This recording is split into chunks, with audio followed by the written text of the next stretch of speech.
Hey guys, welcome back to my YouTube channel. So consumer behaviour की unit number 4 को आज हम discuss करने वाले हैं, जिसका नेम है कंज्यूमर इन्वॉल्वमेंट। ये क्या होगा, ये जो पार्ट है हमारा वन शॉट रिवीजन होने वाला है। चलिए स्टार्ट करते हैं आज के इस वीडियो को। तो सबसे पहले समझते हैं कि कंज्यूमर इन्वॉल्वमेंट होता क्या है। देखो, किसी भी पर्टिकुलर गुड्स या सर्विसेज को परचेज करने के लिए हमारे एक कंज्यूमर ने कितने एफर्ट दिए हैं, कितना टाइम दिया है, उसके कितने थॉट्स हैं वो उसके अंदर इन्वॉल्व है, वही क्या होता है, हमारा कंज्यूमर इन्वॉल्वमेंट होता है। इट मीन्स कि हमारा यानी किसी भी पर्टिकुलर प्रोडक्ट या सर्विस को परचेज करने के लिए हमारा कंज्यूमर जो है वो उस एक्टिविटी के अंदर कितना इन्वॉल्व है।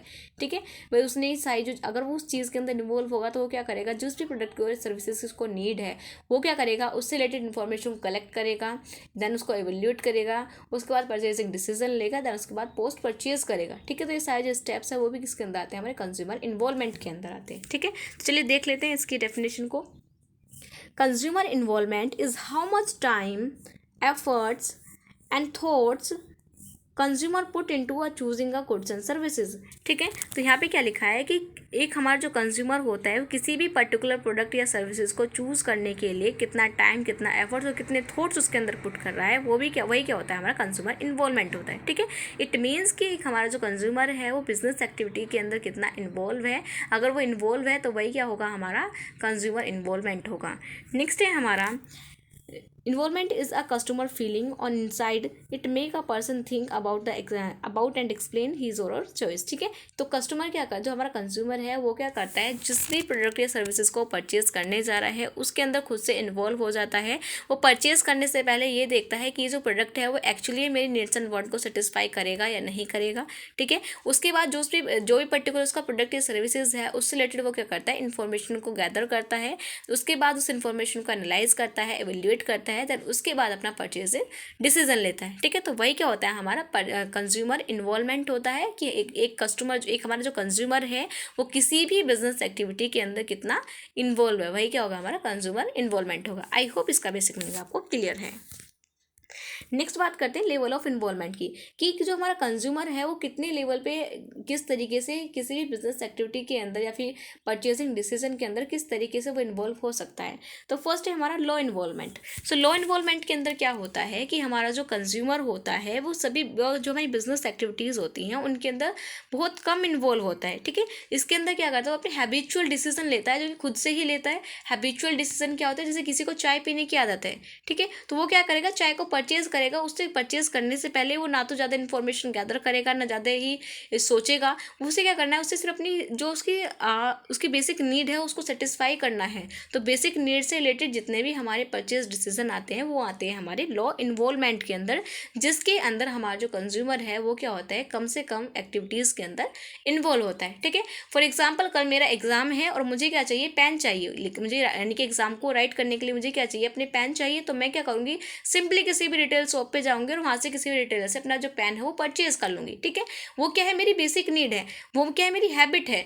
मैं कहीं ऐसा नहीं कर रही कि मेरे गाँव के अंदर जितनी भी दुकान है, मेरे आसपास जितने भी रिटेल शॉप है, मैं उनके पास अलग अलग से जा रही हूँ, उनसे पूछ रही हूँ कि आपके पास भाई सेम प्रोडक्ट जो है सेम प्राइस में भाई कितने डिफरेंट वराइटीज़ के अंदर मिलता है, क्या उसकी ब्रांड वैल्यू है। तो इन सब चीज़ों के बारे में मैं नहीं पूछ रही। यहाँ पे मेरा जो इन्वॉल्वमेंट है वो बहुत कम है। यहाँ पे सिर्फ मेरी जो हैबिचुअल चीज़ें आती हैं, हैबिचुअल डिसीजन आते हैं बेसिक नीड से रिलेटेड, यहाँ पे वो सारे जो डिसीजन है वो आपके लिए जाते हैं। ठीक है, नेक्स्ट है हमारा लिमिटेड इन्वॉल्वमेंट। ठीक है, जो आपका फर्स्ट लेवल था लो इन्वॉल्वमेंट, यहाँ पे जो कंज्यूमर का जो हमारा इन्वॉल्वमेंट था बिजनेस एक्टिविटी के अंदर वो क्या था, बहुत कम था। नेक्स्ट है हमारा लिमिटेड। यहाँ पे क्या है, ना तो ज़्यादा कम है, ना ज़्यादा कम है, ना ज़्यादा हाई है। यहाँ पे क्या है, हमारा जो रोल है बिजनेस एक्टिविटी के अंदर वो क्या है, लिमिटेड है। ठीक है, फॉर एग्जाम्पल कि हमें क्या लेना है, अपने जितने भी डिसीजन लेने हैं, फॉर एग्जाम्पल जैसे कि मुझे कोई क्लोथ चाहिए, मुझे कोई कपड़े चाहिए, तो मैं क्या करूँगी, सिंपली मार्केट के अंदर जाऊँगी और जो भी ट्रेंड वगैरह चल रहा होगा और वहाँ से कोई भी दुकान से, अच्छी सी दुकान से जो प्रोडक्ट है उसको परचेज कर लूँगी। ठीक है, जैसे हमारे एग्जाम है और हमें क्या करना है, अपना सैम्पल पेपर परचेज करना है, तो हम क्या करेंगे, आसपास की जिस भी दुकान के ऊपर सैम्पल पेपर मिल रहे होंगे हम उस दुकान पे जाएंगे, वहाँ से अपना जो सैम्पल पेपर है उसको सिंपली परचेज कर लेंगे जिस भी पब्लिशर का हमें चाहिएगा। ठीक है, तो यहाँ पे हम बिजनेस एक्टिविटी के अंदर इन्वॉल्व तो हैं, लेकिन जो हमारा जो इन्वॉल्वमेंट है वो क्या लिमिटेड है। ठीक है, लिमिटेड है, हम उस एक्टिविटीज़ के अंदर ज़्यादा डीपली नहीं जा रहे, डेप्थ में नहीं जा रहे। हमें जिस भी प्रोडक्ट की नीड है हम डायरेक्टली जाके उससे खुद से परचेज कर रहे हैं और एक दो बातों को उसके अंदर इन्वेस्टिगेट कर रहे हैं। ठीक है, ये देख रहे हैं कि भाई हम ये इन्फॉर्मेशन सर्च कर रहे हैं कि हमें सैम्पल पेपर चाहिए, लेकिन कौन से पब्लिशर का चाहिए, कौन सी दुकान से चाहिए, तो हम जा रहे हैं उसी पब्लिशर का उसी दुकान पर से उस सैम्पल पेपर को परचेज करके आ रहे हैं।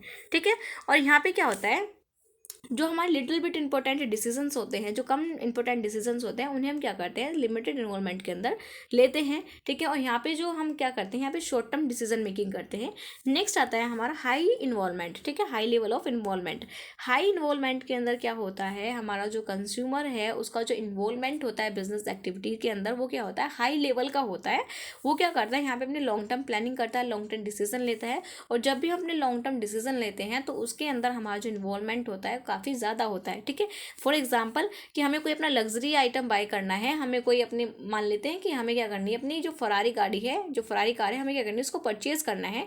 तो उसे परचेज करने से पहले हम क्या करेंगे, उसके इन्फॉर्मेशन को अच्छे से एवेल्यूएट करेंगे, उसको इन्फॉर्मेशन को सर्च करेंगे, देखेंगे कि इसके क्या क्या फीचर्स हैं, किस कलर में आ रही है, ठीक है, क्या इसका प्राइस होने वाला है, कौन सी ब्रांड है जो इसको हमें ऑफर कर रही है, किस तरीके से इसको परचेज करेंगे। तो ये क्या है, हमारा लॉन्ग टर्म डिसीजन है। और हम यहाँ पे क्या कर रहे हैं, अपनी लॉन्ग टर्म प्लानिंग कर रहे हैं। यहाँ पे क्या होगा, हमारा लॉन्ग टर्म इन्वॉल्वमेंट होगा। परचेज करने से पहले तक, परचेज करने के बाद तक यहाँ पे क्या रहेगा, हमारा जो कंज्यूमर है वो बिजनेस एक्टिविटी के अंदर इन्वॉल्व होगा। वही क्या होता है, हमारा हाई लेवल ऑफ इन्वॉल्वमेंट होता है। ठीक है, सो आई होप ये आपको क्लियर हो गया है कि कंज्यूमर इन्वॉल्वमेंट होता क्या है। कंज्यूमर इन्वॉल्वमेंट कितने लेवल पे होता है, 3 लेवल पे होता है। फर्स्ट है हमारा लो इन्वॉल्वमेंट। लो इन्वॉल्वमेंट के अंदर क्या होता है, जो कंज्यूमर है वो अपनी बेसिक नीड के प्रोडक्ट को परचेज करने के लिए उनके अंदर क्या होता है, वो कम इन्वॉल्व होता है, उनके बारे में वो ज़्यादा इन्वेस्टिगेट नहीं करता, डायरेक्टली क्या करता है, अगर उसको नीड है तो डायरेक्टली परचेज कर लेता है। ठीक है, नेक्स्ट है हमारा लिमिटेड इन्वॉल्वमेंट। लिमिटेड इन्वॉल्वमेंट के अंदर क्या होता है कि हमारा जो कंज्यूमर है वो बिजनेस एक्टिविटी के अंदर लिमिटेड इन्वॉल्व है, और उसको किसी भी चीज़ की जरूरत है तो उसको डायरेक्टली कर रहे हो, मार्केट से जाके परचेज कर रहा है, उसके बारे में इतना ज़्यादा डाटा कलेक्ट नहीं कर रहा है, इन्फॉर्मेशन को गैदर नहीं कर रहा है। ठीक है, नेक्स्ट आता है हमारा हाई इन्वॉल्वमेंट। हाई इन्वॉल्वमेंट के अंदर हम क्या करते हैं, हम लॉन्ग टर्म डिसीजन लेते हैं। इसके अंदर जो भी कुछ हमारे जिसके अंदर क्या आते हैं, जो लॉन्ग टर्म डिसीजन होते हैं वो उसके अंदर इन्वॉल्व होते हैं, जैसे लग्जरीज आइटम हो गए या फिर कोई और बड़ी चीज़ हो गई, तो उसको परचेज करने से पहले, परचेज करने के बाद तक क्या रहता है, हमारा जो कंज्यूमर रहता है वो उस एक्टिविटी के अंदर इन्वॉल्व होता है। ठीक है, तो वो क्या होता है, हमारा हाई इन्वॉल्वमेंट होता है। सो आई होप ये चीज़ें आपको क्लियर हैं। नेक्स्ट बात करते हैं इंपॉर्टेंस ऑफ कंज्यूमर इन्वॉल्वमेंट की, कि बिजनेस एक्टिविटी के अंदर कंज्यूमर का इन्वॉल्व होना क्यों इंपॉर्टेंट है। ठीक है, तो फर्स्ट क्या है, हमारा अंडरस्टैंडिंग द कंज्यूमर नीड्स। ठीक है, अगर हमारा एक कंज्यूमर है वो बिजनेस एक्टिविटीज़ के अंदर इन्वॉल्व रहेगा, तो जो हमारा बिजनेस मैन है वो ईजिली अंडरस्टैंड कर पाएगा कि हमारे कस्टमर को एक्चुअली में चाहिए क्या, क्या उसकी नीड है, क्या उसकी वांट है, और उसकी नीड्स एंड वांट को हमें किस तरीके से सेटिस्फाई करना है। ठीक है, नेक्स्ट है हमारा involve consumer satisfaction and loyalty. अगर हमने बिजनेस एक्टिविटीज़ के अंदर इन्वॉल्व रहेंगे तो हमारा जो बिजनेसमैन है वो क्या करेगा, हमारे नीड्स एंड वांट को एनालाइज करेगा और हमारे नीड्स एंड वांट को सेटिस्फाई करने की कोशिश करेगा, और वो कोशिश करेगा कि लॉन्ग टर्म उसके जो कंज्यूमर है, उसके जो कस्टमर्स हैं वो क्या करें, लॉन्ग टर्म उसके पास रिटेन रहे। ठीक है, रिटेन रहे कि भाई लंबे समय तक वो क्या करें, मेरे प्रोडक्ट और सर्विसेज को यूज़ करें। नेक्स्ट है हमारा इंक्रीज इनोवेशन। सो जो हमारा कंज्यूमर इन्वॉल्वमेंट होता है बिजनेस एक्टिविटीज़ के अंदर, वो क्या करता है, हमारे इनोवेशन को इंक्रीज़ करता है। ठीक है, फॉर एग्जांपल हमारा जो बिजनेसमैन है वो क्या कर रहा है, हमारे कंज्यूमर इन्वॉल्वमेंट का जो डाटा है उसको एनालाइज कर रहा है। एनालाइज करने के बाद उससे ये पता चला कि हमारे जो कंज्यूमर हैं वो इस फैक्टर से सेटिस्फाई नहीं है, या फिर इस प्रोडक्ट के इस फीचर से सेटिस्फाई नहीं है, तो हमारे जो बिजनेसमैन है वो क्या करेंगे, उस प्रोडक्ट के अंदर चेंजेस करेंगे, किसके अकॉर्डिंग, हमारे कंज्यूमर्स की नीड्स एंड वांट के अकॉर्डिंग। ठीक है, तो ये क्या करता है, हमारे जो इनोवेशंस हैं उनको इंक्रीज करता है। हम कंज्यूमर्स के नीड्स एंड वांट के अकॉर्डिंग क्या कर पाएंगे, अपने प्रोडक्ट को डेवलप कर पाएंगे, उसके अंदर कुछ चेंजेस कर पाएंगे।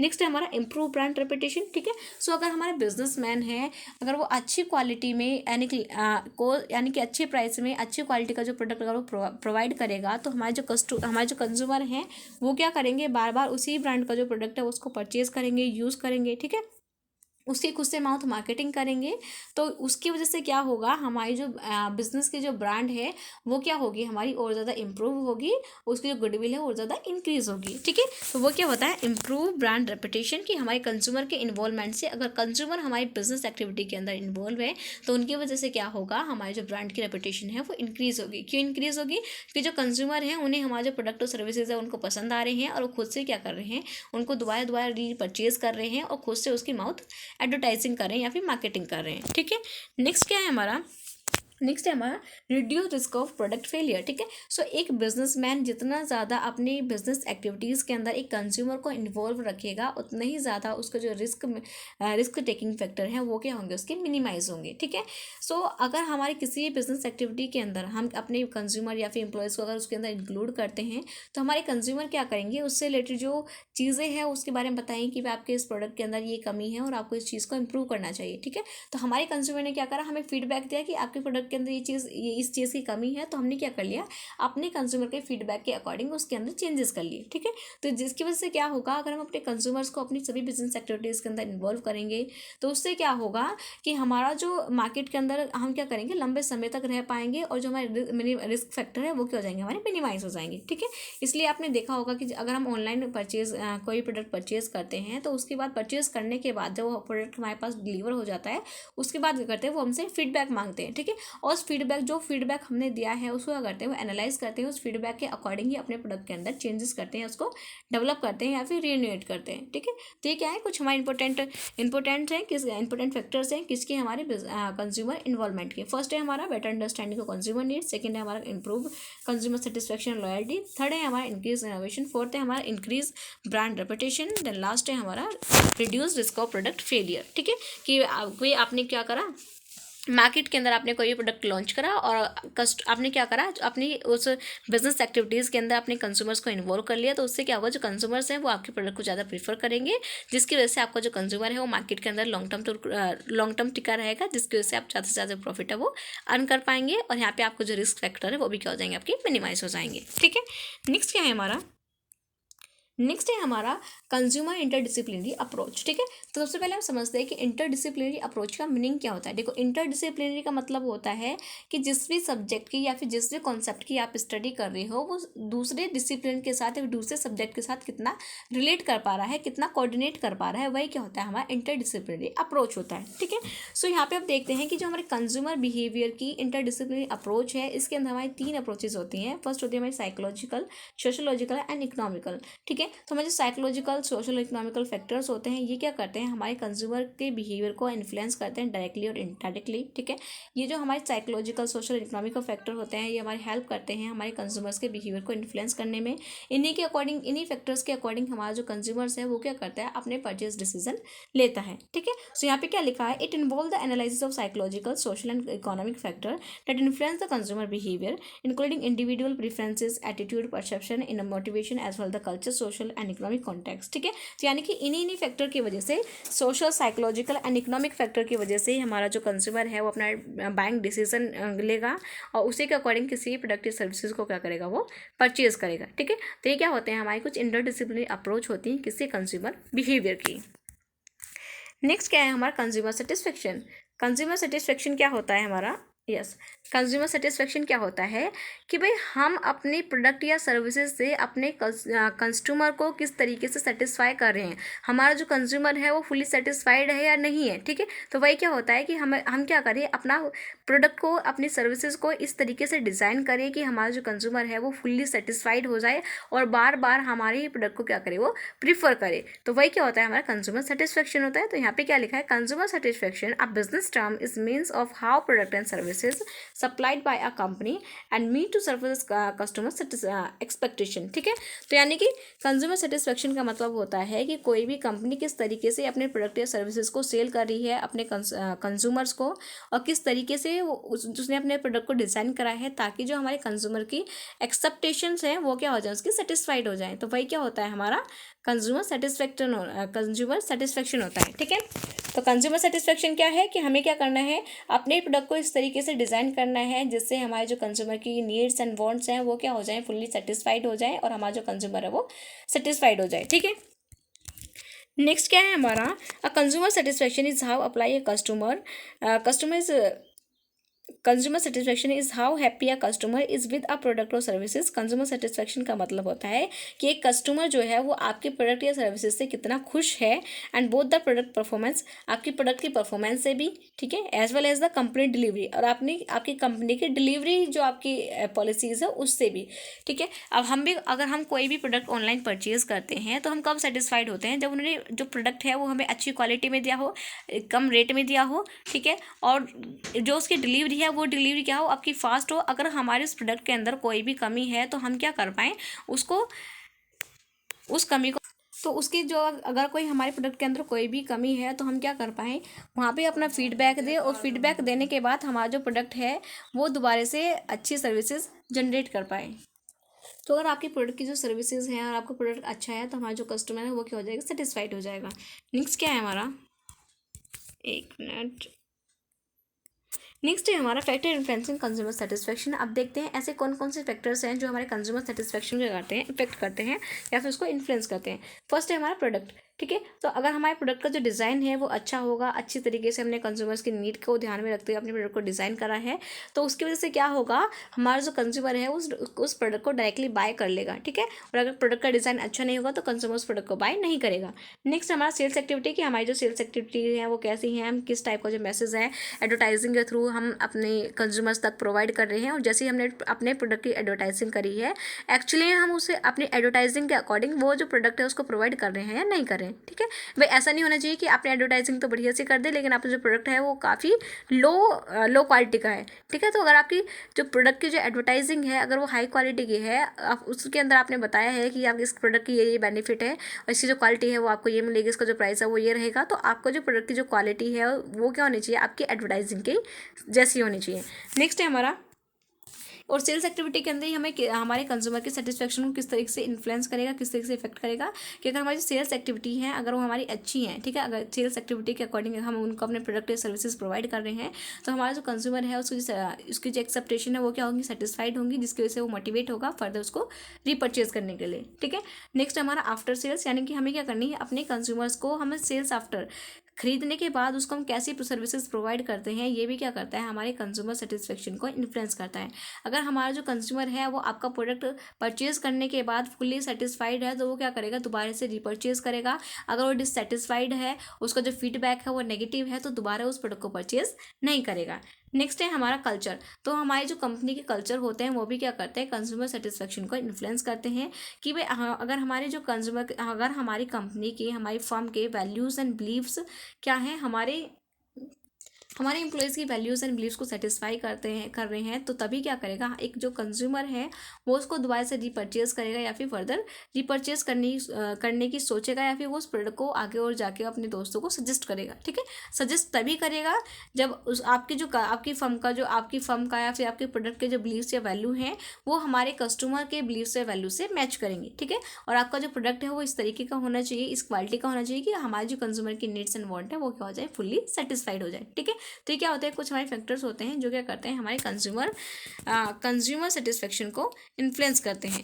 ये क्या है, यहाँ पे आप देख सकते हैं, यहाँ पे एक फ्लो चार्ट की हेल्प से हमारी जो कंज्यूमर सेटिस्फेक्शन है, कंज्यूमर यानी कि फैक्टर अफेक्टिंग जो कंज्यूमर सेटिस्फेक्शन के कुछ पॉइंट है जिनको यहाँ पे शो किया गया है, ठीक है। तो आप देख सकते हैं कंज्यूमर सेटिस्फेक्शन को किस तरीके से इफेक्ट होगा, हमारे प्रोडक्ट से भी इफेक्ट हो सकता है, सेल्स एक्टिविटी से भी, कल्चर से भी, और सेल्स आफ्टर सेल्स एक्टिविटी से भी क्या हो सकता है, हमारा कंज्यूमर सेटिस्फेक्शन इन्फ्लुएंस हो सकता है, ठीक है। अगर आप सर्विसेज अच्छी प्रोवाइड करोगे तभी हमारा जो कस्टमर है वो क्या करेगा, अच्छे से दोबारा से रिपर्चेज करेगा। उसकी नीड्स एंड वांट अगर सेटिस्फाई होंगी तो वो क्या करेगा, माउथ एडवर्टाइजिंग करेगा, अपने फ्रेंड्स एंड ग्रुप्स को भी क्या करेगा, आपका जो प्रोडक्ट है उसको सजेस्ट करेगा, ठीक है। तो ये क्या होता है, हमारा कंज्यूमर सेटिस्फेक्शन होता है। आपने करना क्या है, सिंपली अच्छे से इसका रिविजन करना है। देन अगर आपको कोई डाउट है तो आप पूछ सकते हैं। Then thank you and bye bye, in the next video. All the best for examination.